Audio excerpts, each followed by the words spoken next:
Hello, I'm Quintin Collins, Assistant Director of LaSalle University's Solstice MFA in Creative Writing Program. Welcome to Writing While Parenting, our virtual discussion with Ben Berman. The event will feature a discussion about Ben's book, which is available right here, as well as some helpful information for the other writer parents out there. We'll begin this discussion between myself and Ben, and then we'll open up things for audience questions. As we open this virtual space, I would like to acknowledge that the territory on which LaSalle University stands is that of the Pawtucket and the Massachusetts people. LaSalle's campus is a place to honor and respect the history of Native and Indigenous communities who continue to reside in the area currently known as Massachusetts, and the continued efforts of their community leaders to ensure that history is not oversimplified or lost. This statement is one small step in acknowledging the difficult history that brought us to reside on this land, and to help us seek understanding of our place within that history. Ownership of land itself is a colonial concept, and we acknowledge that the ideal restorative measure is to return land to Native and Indigenous communities. The Solstice MFA program of LaSalle University seeks ways to be part of a better future going forward. As we grow, we pledge to seek out Native writers for our faculty and guest faculty. And meanwhile, we have established the Debuse Fellowship for Native and Indigenous Writers, which will be granted to an incoming Solstice student annually. We hope to inspire others to take action as well. One way you might do so is to consider a gift to the Native Land Conservancy based in the area currently known as Mashpee, Massachusetts. More information is available at nativelandconservancy.org. And now to introduce Ben. Ben Berman is the author of 3 books of poetry, Strange Borderlands, Figuring in the Figure, and Then Again, and the new collection of essays, Writing While Parenting. His books have won the Peace Corps Award for the Best Book of Poetry, have twice been shortlisted for the Massachusetts Book Awards, and have received starred reviews from Publishers Weekly. Ben has received awards from the Massachusetts Cultural Council, New England Poetry Club, and Somerville Arts Council. The former poetry editor for Solstice magazine, he currently lives in the Boston area with his wife and 2 daughters. Ben, welcome, and thank you so much for joining us. Thank you. It is such a pleasure to be here. And so one of the first questions I have, and one of the things I enjoyed about this book is that people will notice immediately that it's broken up into some very small essays, small bites. And so can you tell us a bit about how that decision came about? Because my parent brain was thinking that this is very convenient for me to read between wrangling a toddler. Yeah, that's a great question. So I originally started writing these for Grub Street. They've got a blog called Grub Writes, and they were looking for writers, and I started writing them, and that sort of developed the constraints of the shorter piece.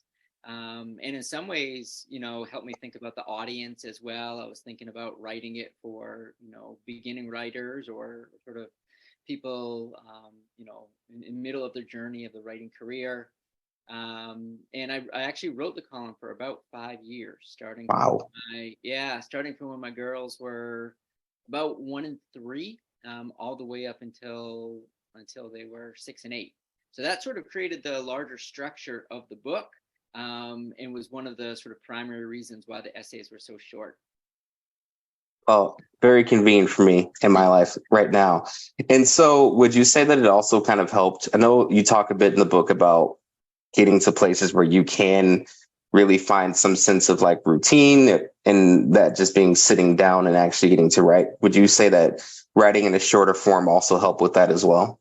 It was incredibly helpful. Yeah, because, a lot of times I think one of the harder things about writing longer pieces, whether it's fiction or even thinking about book length poetry collection, is that you just need a lot of mental space to really see the collection as a whole.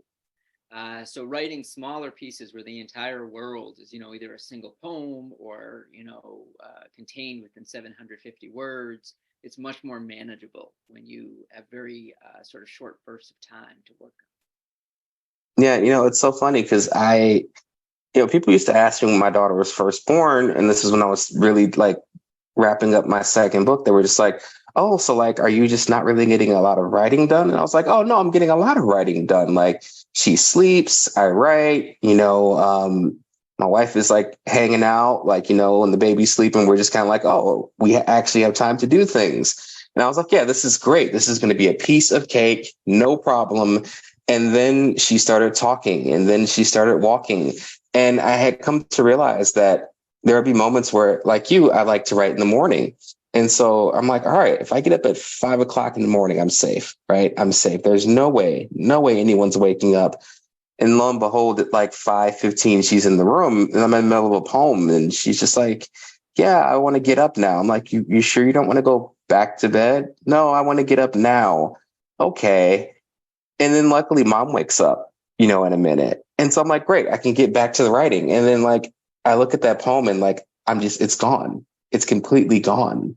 The feeling of being in it is just no longer there. Did you experience that at all as well? A lot, with poetry, I really need to be like either with the pen or with the computer and Hmm. spotlight focus, because I'm so attentive to the language, to the imagery, to the music of it. I really, sort of need to be like wrestling with it, right? But I spent a lot. My daughters, when they were young, were horrible sleepers, both of them, Mm, like up all night. So I spent many hours, between 2 and 4, just bouncing my 1-year-old back to sleep, hmm.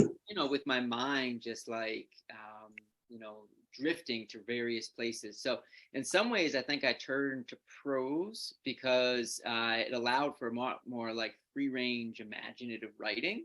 Um, Hmm. rather than like the poem that needed a lot more concentration, word for word. Yeah. And so it's interesting you mentioned that too, because I feel like there's a lot of moments in the book where I'm just like, yeah, like I don't know if I was able to like turn my brain on to like writing when I wasn't writing that much. And it seems like you have a lot of points of recounting, how you're seeing parallels between like the parenting life and the writing life. And so what was that like? Was it like, okay, I can't stop writing while I'm in the middle of parenting, or I can't stop parenting while I'm in the middle of writing? Which direction did you think that was working more for you?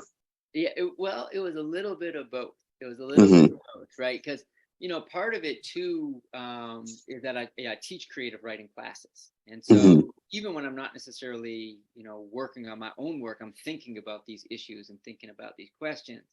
And sometimes there'd be these really weird moments where I would be trying to teach like a John Ashbery poem, right? Hmm. And I'd be trying to figure out, how do you explain this piece that seems like it's making sense? The rhetoric sounds like it's making sense, but if you're actually looking at the language, like semantically it's all over the place, and I'm having such trouble explaining it. And then I'll come home and I'll be listening to my 3-year-old, and I'm like, oh, she speaks just like John Ashbery, right? She just fills in the gaps. It's like a Mad Lib with what she's coming in with. And, it's just bringing in all these randomness, but it sounds Hmm. like it's making sense. And so I started seeing these like really interesting parallels, particularly with like more inventive postmodern writers and the way Hmm. that like younger kids tend to speak and think about, narrative and the way their stories tangent in random ways. So the parallels were often, kind of ridiculous and funny. And in a lot of ways too, I really think of like parenting and poetry as so like opposite forces, right? Like poetry, at least for me, Yes. is very meditative. It's very quiet. I have solitude. I'm really able to slow down. And parenting, especially when the kids are younger, is so demanding. There is like such this like, I need you now, and it's Hmm. relentless. And so, and poetry can be very erudite. It can be very, abstract. And there was almost this like desire to find the least literary material I could find, as sort of Mm. pieces, just like the absurd, the ridiculous moments of parenting that, don't feel like they're right for poetry. That was what I started to lean into. And that's where I think it became a little bit more fun for me too. It's so funny you talk about the demands because I really enjoy the bit where you talked about telling the lie to your daughter about the monsters. Um, and I was like, one, I feel seen. I feel extremely seen right now because there are moments where I sit and I tell myself, like, do I want to give my daughter any complexes about things? One of them being, the existence of supernatural beings, or other, like, the little ways we try to, within reasonable boundaries, like enforce like a sense of routine. And I was just like, yeah, like I feel really seen by this, because there are probably a few things I've said that are 100% not true, or 100% never going to happen. But it's just like, I need you to go to bed now because it's 10 o'clock and your bedtime was at 7 and we are still up, still talking about the fact that you don't want to go to sleep. And it made me really think about that idea of demands, where like a poem just demands to be, and just demands to be a certain way. I have this experience that I tell people about a lot when it comes down to like the idea of obsession. Um, I would like come home from work and I would just tell my wife, like, hey, I'm sorry. I know I have been gone all day. I know you want to talk, but I really have to sit down and write this poem before I lose it.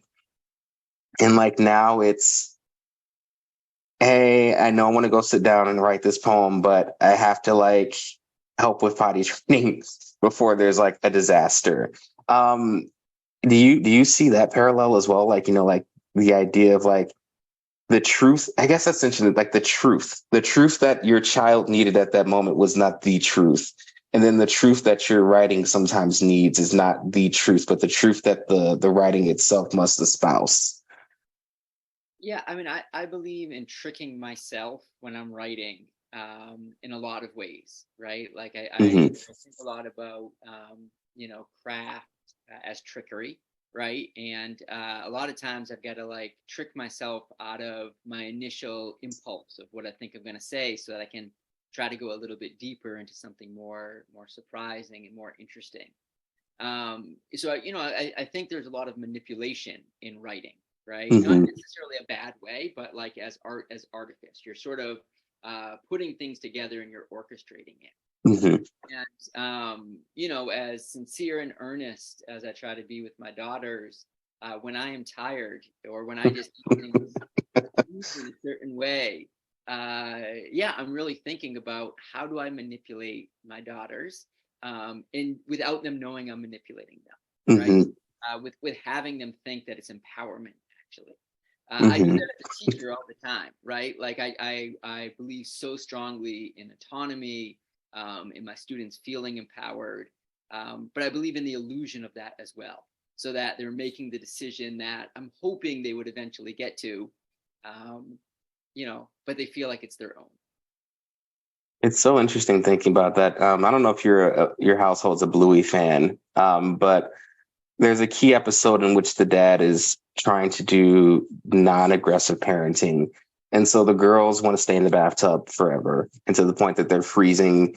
And mom is just like, you're supposed to be being a parent. He's saying, I'm trying not to be mean. And it's just like the extent to which he tries to get creative while giving that agency and autonomy, while still ultimately failing at that approach to parenting, it was so funny to me, because I was just like, yeah, I think I've been there, to the point where I was just like, okay, I've tried every single thing I can to make this fun, make this a game, change the responsibility, transform it into something new, to the point where I'm just like, all right, we're pulling the plug out of the tub, like it's time to get out. And it really makes me sometimes sit back and think, and especially again, like reading this just like made me just think about so much that I'm just either not consciously aware of, or not consciously aware of enough, is this sense of like really fighting to impose a sense of routine. And I think that was one of the moments in the book that several of the moments of the book that I enjoyed the most were where you kind of called out your ability to let go of routine and how that was fulfilling for you. Do you think that in some ways, some of that transition to your understanding, because we kind of see it in the book, but I guess how would you say that you saw that transition into your understanding of like your routine around your writing life as well, and like ways you can be like let yourself be more flexible while still being accountable to what you want to achieve? Yeah, that's a really deep question. I think, for me, there's like this line between rote, routine, and ritual. right? Hmm. And I think I tend to be a fairly routine driven person in general. I think everyone is a little bit different, but I tend to be someone who likes a good routine. But only if the routine allows me to manage my chaos, right? And Yes. I think in terms of my writing, a lot of that really came from, after college, I joined the Peace Corps and I spent Hmm. years living in rural Zimbabwe. And I had a lot of time, and there was a lot of, I think fairly complex and difficult experiences out there too. And developing routine and developing a writing routine in particular became my way of engaging everything, right? And of managing and ordering, whatever chaos was there. So I think for me that became like a really important writing habit, right? Hmm. And in many ways, the more touch points I had with my writing, the more connected I felt to it. And it also became a way of sort of like managing it, because I was able to sort of, breathe through whatever complexities were going on in the day, knowing I'd have a chance to sort it out the next morning. Hmm. So, I think that kind of routine was really life saving for me in a lot of ways, of sort of developing that in terms of my own well being. But I also think that there's a danger to it, right? Like I think that routine can, you know, create more structure than form, right? Like Hmm. if I'm just doing things for the sake of doing it, if I'm just repeating it for the sake of repeating it, I can stop really thinking of writing as a real sense of discovery, right? I can do what I know how to do as opposed to always moving things into a new place for me. So for me, there's this. It's sort of like the dance that you were talking about with children, right? Where you're in control, but you're not really in control, and you're sort of trying to figure out how to make that work and move it in whatever way you can. That's how I think about routine, both in terms of parenting and in terms of writing in some ways, right? Like it's there, Hmm. structure, but like the structure can't dictate everything, or you Yes. everything numbs it, right? But if it's just all chaos, right, then it's a total mess too. And would you say that you, I guess, a two-part question. How long was it after you became a father that you first, to your recollection, first wrote about being a parent? And then did you at all have any sense of trying to resist that urge? Yes. So, well, my first book came out when my older daughter was about to turn 2, and my wife was 5 months pregnant. Hmm. And that book didn't have anything to do with parenting. It was all somewhat about my Peace Corps and somewhat about just returning home. Um, but after that, the sort of like key emotional aspect of my life was coming through parenting, right? Hmm. Like for many years, I was traveling a lot. I was living in the world as a human, seeking out adventures, and then suddenly I wasn't. Suddenly I was home all the time. It was like my first exposure to quarantine was parenting, Hmm. because it was very much like I became very domestic very quickly. But it was also, parenting was an incredibly emotional experience for me as well, right? Like from day one, the first piece in the book talks about this, though I didn't write about it till later. A few hours after my daughter was born, my grandmother died, right? So Yeah. at the very beginning, I was thinking about birth and death and thinking about language and the surrealness of navigating those things at the same time. But I think it took me a little while to sort of be able to put things together. Part of, for me, a lot of times, particularly when writing poetry, it's language that begins the poem for me. Hmm. Not so much experience, though sometimes I might start with it. And there was language that came with pregnancy, and with maternity, that was new and surprising to me. So, Hmm. for example, the term "let down" is when the Yes. drops, right? Hmm. The term self-expression. is when you're pumping milk, right? Mm-hmm. And it struck me as very funny to think about those two things because, I felt like letdowns and self-expression was my world as the poet. Like my wife, is producing all this liquid gold in a momentary magic, right? And I was like, no, that's what I should be doing. And there's this weirdness as the father of an infant to not be, the primary one that's needed when the Mm-hmm. still young, right? Because so many of those things are about feeding. And so, I was sort of like an eager puppy dancing around thinking, well, what can I do? How can I help? Should I get a bottle? Right. And so there was this like very strange sense of distance that I was feeling, which often sort of like is the emotion that leads me into a poem sometimes too. So, I think there were a lot of things going on, but it really wasn't until my daughter was like, my older daughter was one, that I started to have at least speak of the time to begin shaping some of those things into poetic. Mm-hmm. Yeah, I think it was like when I was still in the hospital, I was just like, yeah, I'm gonna wait. I was like, I'm gonna wait. Like I might feel an urge to do something, but I'm gonna wait because like I should like think about these things. I should process them. I should make sure that like I'm settled in some kind of like thought.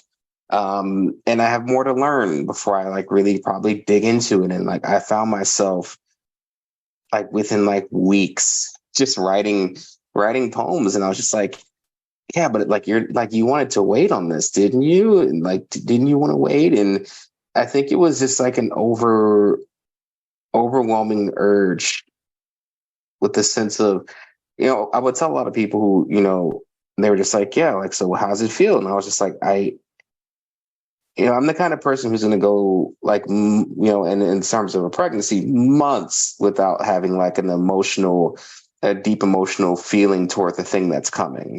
Same thing happened with my wedding, right? But it's like once it's there, that day is just completely different. And so I was just like, I never, ever expected that I could love someone or something that I just met that day that much.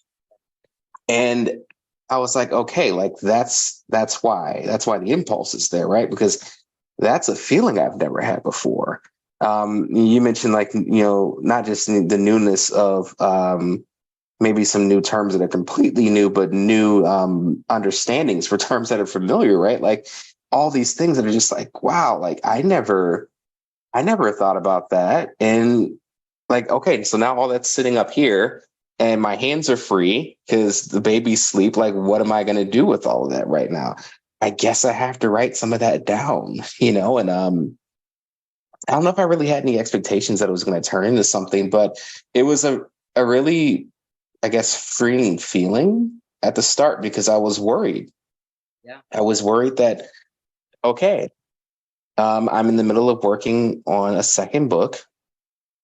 A lot is done, but I'm going to be a parent. Will this stop the book? Which wasn't a problem, but will it stop the book? Will it stop the writing? And it was weirdly exactly the opposite. I just wanted to do so much more because everything was new. Another good point of where I had a nice laugh was the essay in which you mentioned you're at a bar and someone's trying to have a conversation with you and like you're talking about the poem, we're just like, yeah, like, so the poem idea is like my child having a first formed bowel movement. And I just like, we very recently have gotten to the point where like potty training is consistent. And I would say we're no longer in the training stage so much as like we're in the stage where accidents will happen, but we're using the toilet. And I was just like, you know what? That's one of those things that the first day that happened, there was no thought about how gross this is that I'm, running across the condo to go tell, my wife that this is the thing that's happening right now. It was just that, oh, hey, this is a thing that's really important and powerful. And then it was the realization that, oh, wait a minute. Am I taking this for granted that like, we can do this, that this is a momentous thing for a period of life? How many more of those things are happening? How many more things am I like seeing again through her experience that, oh, hey, this is a thing that means something? Yeah. I think um, I think too, once my daughter started developing language, Hmm. and suddenly language became very new to me again. Right. I remember watching a Patriots game with my 3-year-old, and the announcer, made some comment about Tom Brady calling a timeout. 3-year-old yelled, "Why did Tom Brady get a timeout?" Right? Like they're just there's so many senses to words and Hmm. phrases. Even saying something like, I remember telling my daughter we were going to go meet one of her friends at the playground. She just started cracking up. She's like, "We don't have to meet her. We already know her." Like, there's all these just nuances to language. And so, I think one of the strange things about language is we get dulled to it sometimes, right? The more that Hmm. we use it, the less we're thinking about, all of its many meanings. But young kids, as they're experiencing it new, the mistakes they make, the slip ups, the curiosity around it just opens up so many opportunities for meaning, right? And I would say too, on the back end, in terms of thinking about like starting to write about my daughters, uh, when my older daughter was turning 8, um, it became a point where I was like, I actually don't feel comfortable writing about her anymore because Mm. she's becoming her own person, right? Not just like this cute little metaphor for my essays, but Mm. as she became more complex and more her, it didn't feel right to sort of write about her, for the book. So Hmm. it's sort of, yeah, I mean, it's sort of like, I sort of really shifted like where my subjects. I mean, in general, I think most of the pieces are much more about like parenting, like that. Like I try not to write about my kids and their lives, other than like funny ways to move into a meditation on writing. But it's interesting now too to sort of see them read the book, or to hear them listen to the stories and to see how they're grappling with who they are and what does it mean to have been written about. And they've been great Hmm. about it, but yeah, it's an interesting relationship to sort of think about as, um, when do they become the people that may not like, us writing about them. Oh, that scares me. So far, the stuff I have about my daughter is it's cute things. At least I hope she thinks they're cute anyway. But you mentioned that word meditation, which is interesting because so writing and parenting things pop up from time to time. I know that you're also doing another discussion on this at Mass Poetry in a couple of weeks from now. But one of the things that was also so interesting about the book is that it was, very meditative. It wasn't didactic, right? I don't know if I wouldn't know if I went in with any expectations, but I was like, oh, okay. So this is not, a 10 tips for how to manage, which I thought was fascinating. And I thought that maybe that was what makes it so successful is that it, you don't pretend to have any answers. You have things that you've learned and things that you recount, but you don't really give any maxims about like, this is exactly how you're supposed to do it. And was that for you, was that intentional or was that just how it developed as you're just thinking through things and what happened and what you kind of saw?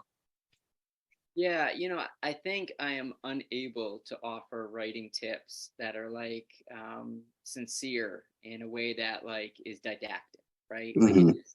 I even tried writing a piece called Writing Tips, and as I started working on it, it was much more interesting to me to explore all the different meanings of the word tips and to think about, how all of them offer like, a sense of writing that is indirect, a tipped pass, the feeling on the tip of the tongue, etc. Hmm. To me, I'm really interested in sharing a process and exposing a process, right? I don't think I understood um, the many ways that a poem gets built or written or developed because I'd always read them as finished products, Hmm. and I think it took me a long time to really understand and trust the process of how it gets to that finished product, right? And I love that process. Um, but I wanted to sort of expose that process more just because I find like that flexible thinking of how you come up with ideas and how they jump and all the wrong turns to be really interesting. So, I would love to be the type of person who could offer like clear advice. Like I listen to people do that and I'm amazed. I'm always like, I want to learn to do that. I think it's just not the way I experience writing. Like I like Mhm. in the places where I don't know what I'm doing. Like that's what keeps me writing is that I'm constantly learning and trying new things and taking risks, and have this lifelong apprenticeship where I can continually not know what I'm doing. It just doesn't like lead to great advice at the end. Yeah. So I don't know if it's like some intentional thing as much as it's like a real limitation on my part in some way. I mean, I think that's an interesting piece of advice right there, though. The idea that like you continuously not know what you're doing.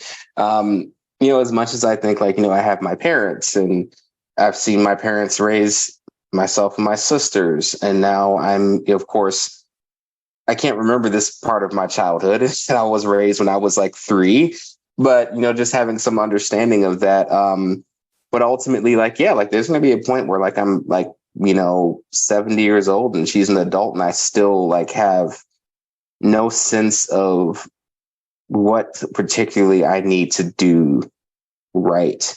And so, yeah, I think, I don't know, it sounds like you're just kind of made to be a parent and the other way around, this idea of like, you're never going to know what you're doing, because I think that's one of the crazy things about like what we do is like, especially for people who teach, it's like, we have a whole industry based on telling people, things that they think that they need to do specifically, where really a lot of it is, here are some things that can work.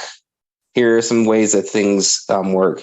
What was an interesting thread on Twitter from ages ago, from Quintin, and he was talking about the idea of like, I don't want to talk about what a poem is. I want to talk about what a poem does.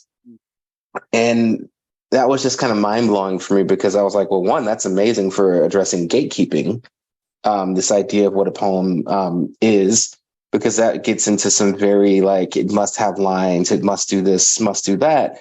But I was like, yeah, but that also leaves the door open for like mentoring people from various backgrounds on their work, right? So here's the kind of things that a poem does.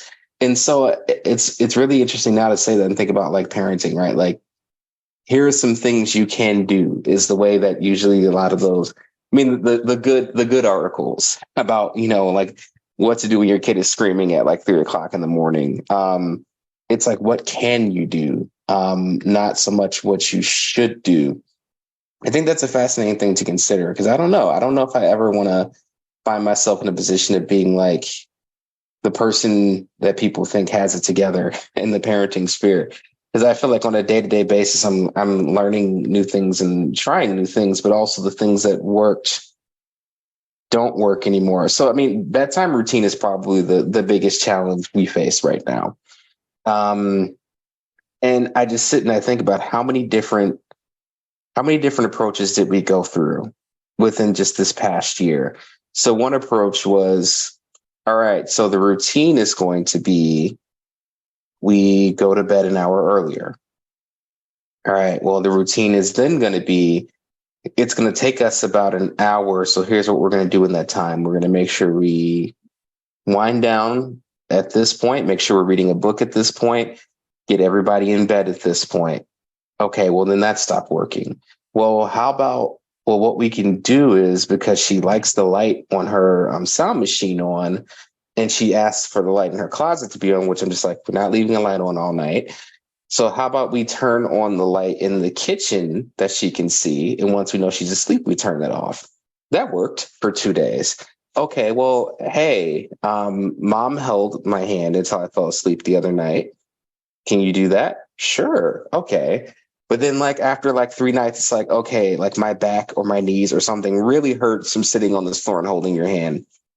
So that's not going to work. Or it's just like, hey, so like, what are you doing over there while you're holding my hand? So like, okay, new thing. So the new thing is going to be, okay, dad will sleep on your floor with you until you fall asleep. And then again, okay, dad's back really can't handle this anymore. And also like, hey, sleep, don't pay attention to what dad's doing down here. And it's just like the number of like processes we've gone through where that's changed. I'm just like, Oh yeah, like how many times have like I done that with writing, or like I would say revision is probably the place where I spend the most time going through different approaches of like, how are we going to do this differently today? Are we going to like go through every different little thing and like see what needs to be there? Are we going to read it and see what happens and say this is what needs to be changed? Yeah, the this works today but doesn't work tomorrow nature of things is challenging. That's the word I use for it. It's very challenging. And for, I love what you were talking about with the Chen Chen quote and thinking about it in terms of teaching too, because I think when I was taking writing classes, when I was, in college, which I loved, but the sort of primary workshop was, you were silenced, you gave out the poem, and people sort of evaluated it as to whether Mm-hmm. criteria. And I always found that very intimidating, and I think where there might be some value to it, there was a lot that I didn't.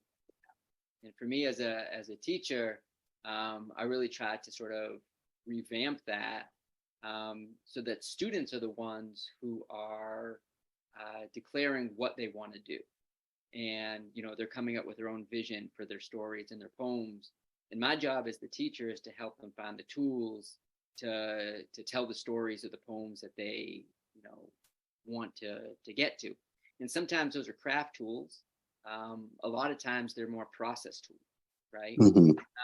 And so I think of it very similar in terms of parenting, right? I think that it's very easy to fall into this idea of how you're supposed to parent your child, right? Mm-hmm. And work and what doesn't work. And what I found is both my daughters are so different from one another. And what works with one of them doesn't work with the other, right? And so I've got a feeling that the people who wrote those advice books, like it might have worked with their children, right? Like Mm-hmm. that might have been the right temperament. But it's very easy to sort of assume that there's a single way to go about doing anything. Which can feel horrible when it's not working with how how the organic relationship with what your children are coming into the world with. So I think writing is an incredibly helpful practice for me because Mm-hmm. I'm often on a daily basis doing that wrestling move where I'm like, all right, like I'm not going to impose a sonnet on you material. Like, I'm gonna try to figure out where you are leading me, and I'm gonna play. But I'm also gonna try to shift it to what I'm thinking about at the moment.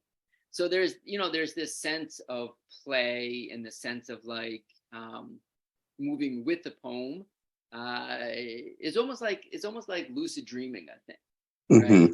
Where you are in control, but it's a dream. It's not a thought, right? And that's how I think of Mm-hmm. parents in some ways because they change so much. And just as soon as you figure it out, right, they're in a different place, and now they need something different. So I think for me, just getting used to that process of not knowing, of not being in control, Mm-hmm. allowing it to move, and not just allowing like total chaos. It's not that there's no rules.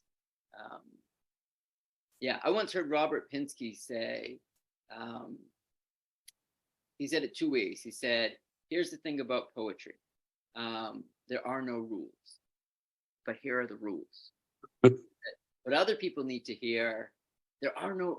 Other people need to hear, um, you know, here are the rules of poetry, but there are no rules, right? And other people need, there are no rules, but here are the rules. And Mm-hmm. it's sort of like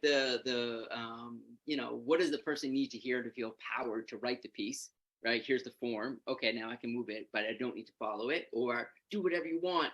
But here's some tools to get there, right? And Yes. yeah, I think of parenting in a similar way. It just reminds me of just the other day. I can't remember where we were going. We were going out somewhere early in the morning. Actually, no, this was literally yesterday. Wow, my sense of time has also been completely destroyed by the past few years. And we were just running out to Walmart in Quincy. And we just needed to do a quick run. We needed a new vacuum because um, I admittedly broke our last one while cleaning too aggressively. And so, again, we were just going to run out really quick in the morning. And so, of course, we're going outside. Everyone needs to put clothes on. But it very much, as we were walking out the door, my wife and I looked at our daughter and we're just like, This is very much a day where if anyone was not told anything and they were asked, did she dress herself or not? She dressed herself.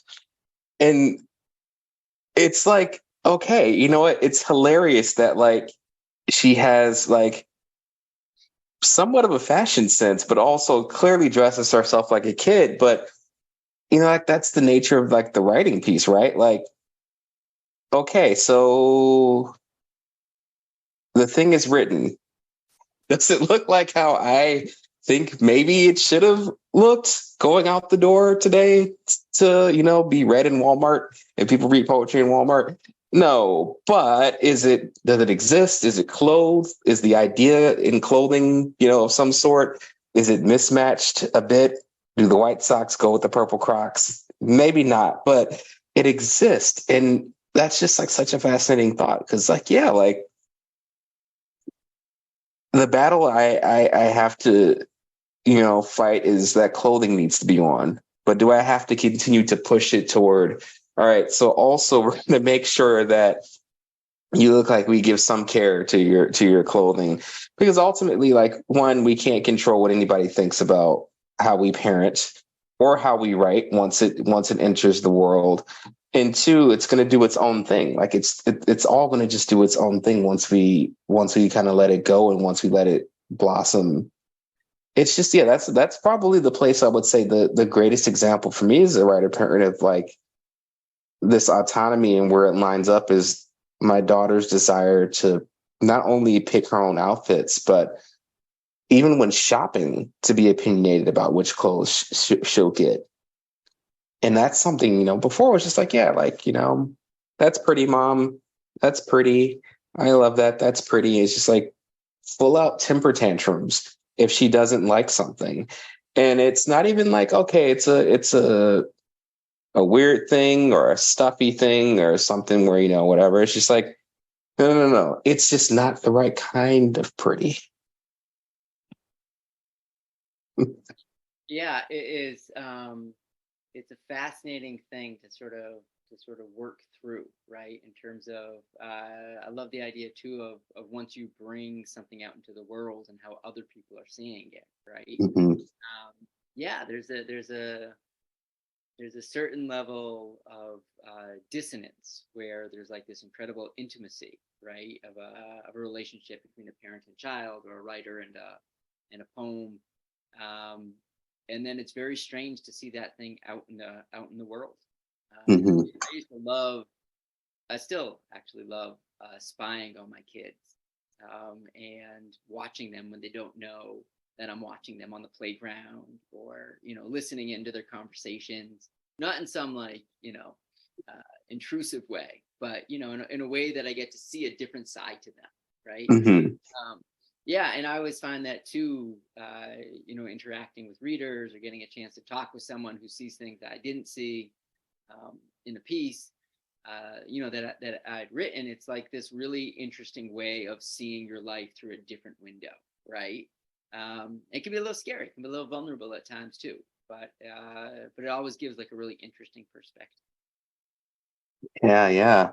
I think one interesting thing I would love to hear. We talked a bit about, you know, of course, from where I'm sitting in my perspective, I have a few years to catch up to where you are. How has some of that shifted with the fact that now your girls are older? I know you said that you're writing about, you know, them less in some ways because they have that autonomy, but also, would you say that your perspectives on how those alignments between parenting and writing, are they still pretty consistent, or are you seeing some shifts in not so much that the alignments aren't there, but the ways in which they align are different? Yeah. You know, when COVID hit, I pretty much stopped writing poetry for a little bit. And for the past 3 years, I've mostly been working on fiction.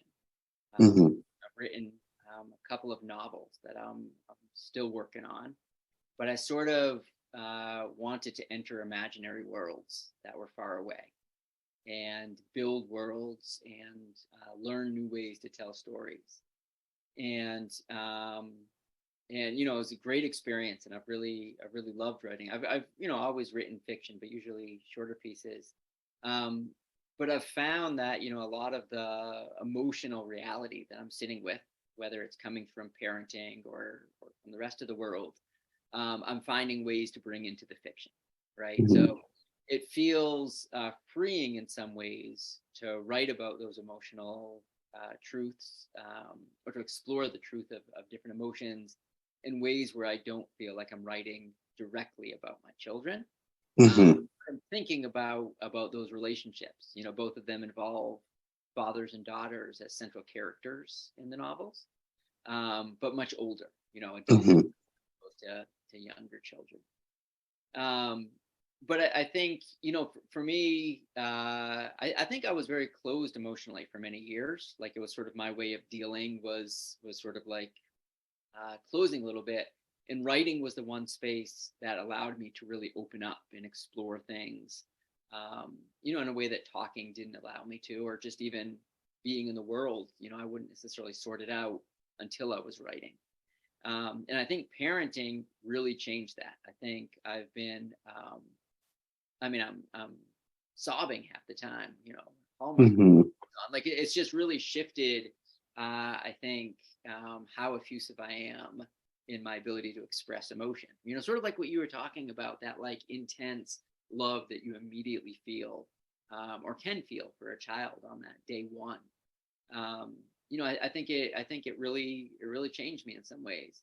And I think it also created a desire in me to sort of construct narratives that will hold. Right. I think when I was younger, in writing, I was trying to deconstruct narratives. Right. Like it Mhm. felt like I had all these um, inherited truths about the world that weren't holding. Right. Like as I grew and sort of saw things as they were, I wanted to write poems that sort of unraveled those truths a little bit. And I was okay with ending in a place where things were falling apart, right? And I think parenting, I don't want to give that world to my daughters, right? I want to create a world for them, and in my writing that allows for complexity, that allows for difficulty, but still offers some sense of a whole, right? Of a truth that we can believe in without having to sort of look the other way to other truths. So, uh, I think I think it's all because so much of my emotional input comes from my relationship with my daughters, right? Um, the output of it, whether it's in poetry or fiction or in these essays, um, yeah, I think that fuels it in so many different ways. Oh, Ben, we are coming up right on time. So, despite the urge to resist maxims, what is one thing that you've learned as a writer parent that you wish someone had told you beforehand? That's a wonderful question. And I wish I had been the one to tell it to me, because it's the same lesson I keep learning again and again and again, no matter how many times um, I learn it, I forget it the next time I run into it, which is that um, a lot of times when I'm writing, I'll run into an obstacle, and I will immediately try to work around that obstacle to do the thing that I wanted to do in the first place. And I won't be able to do it. The obstacle is too big, um, Mhm. and I can't get to the place that I thought I was going. And then at some point, I learned to lean into the obstacle. And I realized that the obstacle is the way, that I'm not going where I originally thought I was going, but that the obstacle is opening up some new avenue that's actually much more interesting. And so once I accept that, once I let go of my original idea, the newer idea is always more layered, more complex, more surprising, and always more interesting. But that urge to know what I'm doing from the start, once I know what I'm doing, that urge to complete it is so strong. Um, I forget that lesson each and every time. So that would be, I think the one piece of advice, the one maxim. is to lean in to the obstacle and to allow it to take you to new places. Wow, that's a good place to leave people. So Ben, thank you so much, not only for the book, which everyone should buy your copy. Zoom is being strange, but it's right here. Nice, lovely cover. And thank you so much for talking with us tonight. We really appreciate it. We appreciate all the wisdom and all the commiseration around all the things that come with this dual life we live. And so thank you so much. And we will wrap up there. Thank you so much. It was such a pleasure talking to you.